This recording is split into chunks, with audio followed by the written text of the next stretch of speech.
ठाणे शहरात सराईत घरफोडी करणाऱ्या टोळीचा नौपाडा पोलिसांनी पर्दाफाश करत 2 आरोपींना अटक केले। या कारवाईत पोलिसांनी एकूण 10,99,000 रुपये किमतीचे सोन्याचे दागिने, चांदीची भांडी, रोख रक्कम आणि घरफोडीचे हत्यार जप्त केलेत। गणेश दिलीप उर्फ गणेश प्रकाश आव्हाड आणि पूजा दिलीप गुप्ता उर्फ पूजा प्रकाश आव्हाड असे आरोपींची नावे आहेत। ते दिवा येथील डम्पिंग ग्राउंड परिसरात राहतात।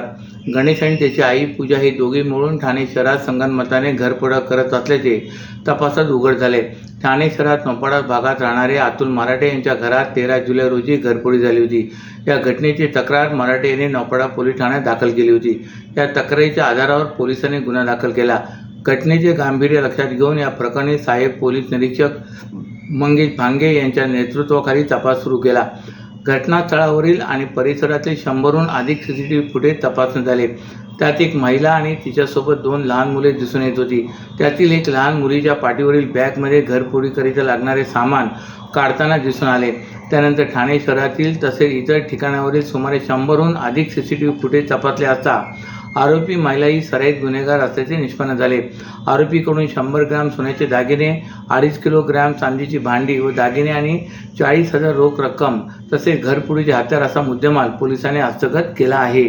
कामानिमित्त दूर परदेशात किंवा इतर राज्यात राहणाऱ्या भावापर्यंत बहिणीच्या राख्या पोहोचवण्यासाठी भारतीय पोस्ट विभाग सज्ज झाले। बहिणीची राखी लवकरात लवकर आणि योग्य पत्त्यावर पोहोचवण्यासाठी पोस्टाने आकर्षक रंगीबेरंगी असे राखीचे लिफाफे तयार केलेत। हे लिफाफे सर्व पोस्ट ऑफिसमध्ये उपलब्ध झाले असून बहिणींनी त्याचा लाभ घ्यावा असे आवाहन, या लिफाफ्याची खरेदी करावी असे आवाहन पोस्टाकडून देण्यात आले। रक्षाबंधन म्हणजे भाऊ आणि बहिणीच्या अतूट नात्याचा दिवस। यंदा 9 ऑगस्ट रोजी रक्षाबंधन असल्याने सर्व बहिणींची उत्सुकता वाढली। मात्र कामानिमित्त बाहेर असलेल्या आपल्या लाडक्या भावाला राखी पोहोचवता यावी यासाठी वर्षानुवर्ष पोस्ट विभाग सेवा पुरवत आहे। दरवर्षीप्रमाणे यंदाही ठाणे टपाल विभाग रक्षाबंधनासाठी सज्ज झाले। विभागाने खास डिझाईन केलेले राखी लिफाफे नागरिकांसाठी उपलब्ध केलेत, जे प्रथम श्रेणीचे मेल म्हणून भारतात आणि परदेशात कुठेही नाममात्र दराने पाठवले जातील।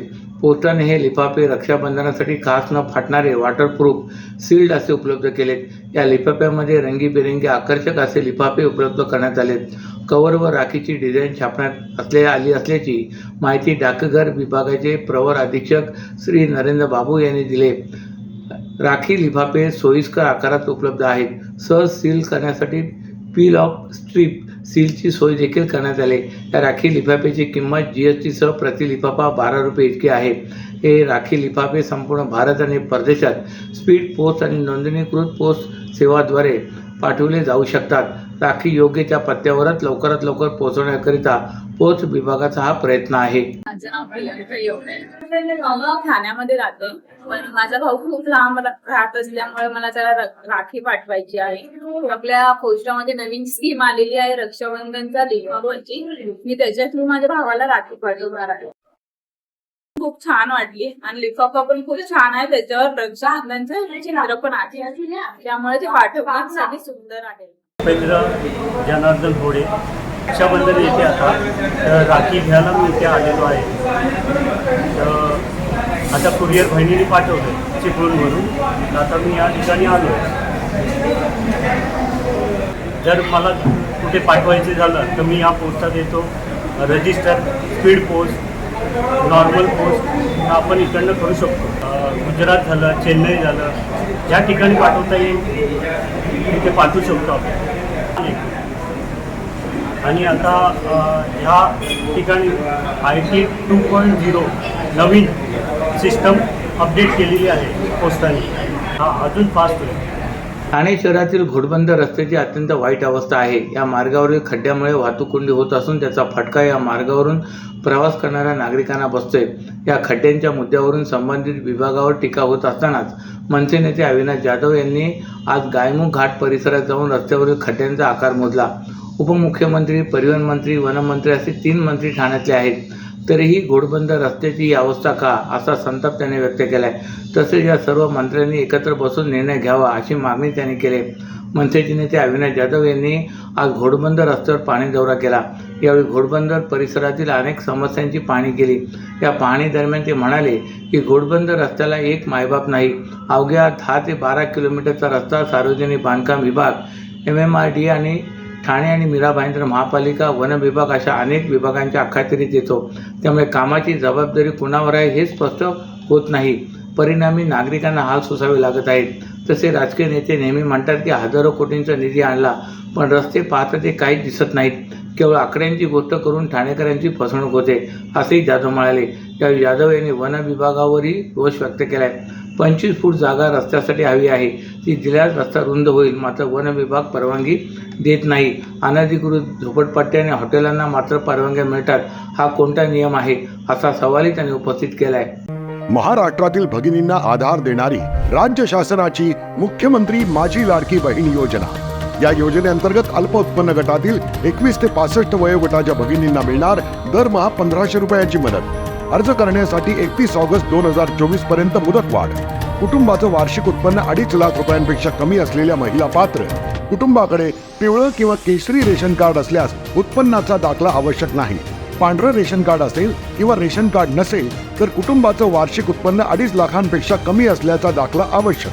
योजनेसाठीचा ऑनलाईन अर्ज नारी शक्ती दूत ॲपवरून किंवा पोर्टलवर भरता येईल.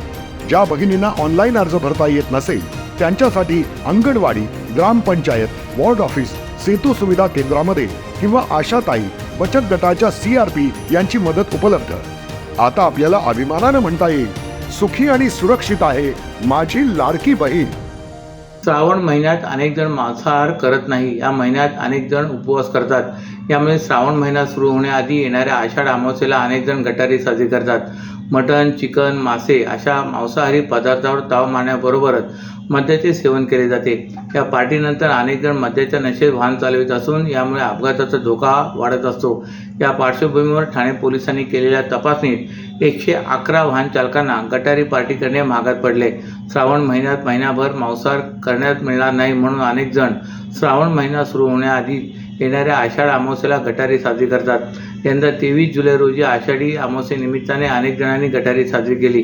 अनेकांनी शेतघरावर ही पार्टी साजरी केली. काहींनी घरीच पार्टी केली. मटण, चिकन, मासे अशा मांसाहारी पदार्थावर ताव मारला. यामुळे मटण, चिकन आणि मासे दरात मोठी वाढ झाली होती. दरवाढ झाली असली तरी त्यांच्या खरेदीसाठी नागरिकांनी दुकानावर गर्दी केली होती. तसेच मांसाहारी पदार्थाबरोबरच मद्याचे सेवन केले जाते. यामुळे मद्य विक्रीच्या दुकानाबाहेरही एक दिवस आधीपासूनच गर्दी दिसून आली होती. गटारी पार्टी साजरी केल्यानंतर अनेक जण मद्याच्या नशेत वाहन चालवतात. यामुळे स्वतःचा जीव धोक्यात घालण्याबरोबरच इतरांचे जीवही धोक्यात घालतात. असे प्रकार घडू नयेत यासाठी ठाणे वाहतूक पोलिसांकडून दरवर्षी नाक्यानाक्यावर पोलिसांची पथके तैनात करून वाहन चालकांची मद्यपी तपासणी करण्यात येते. ठाणे, भिवंडी, कल्याण, डोंबिवली, उल्हासनगर, बदलापूर या शहरांमध्ये ठाणे वाहतूक पोलीस उपायुक्त पंकज शिरसाट यांनी मद्यपी चालकांच्या तपासणीसाठी विशेष मोहीम राबवली. यासाठी या शहरातील नाक्यानाक्यावर पथके तैनात करण्यात आली होती.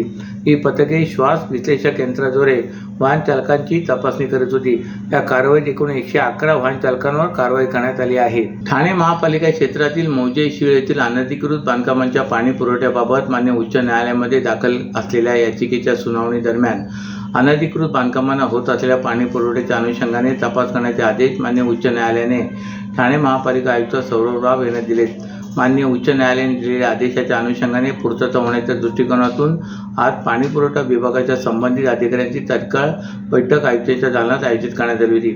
या बैठकीत अतिरिक्त आयुक्त प्रशांत रोडे, उपायुक्त जी गोदेपुरे, उपायुक्त शंकर पाटोळे, विधी अधिकारी मकरंद काळे, उपनगर अभियंता विनोद पवार, सहाय्यक आयुक्त पाणी पुरवठा विभागाचे अधिकारी उपस्थित होते.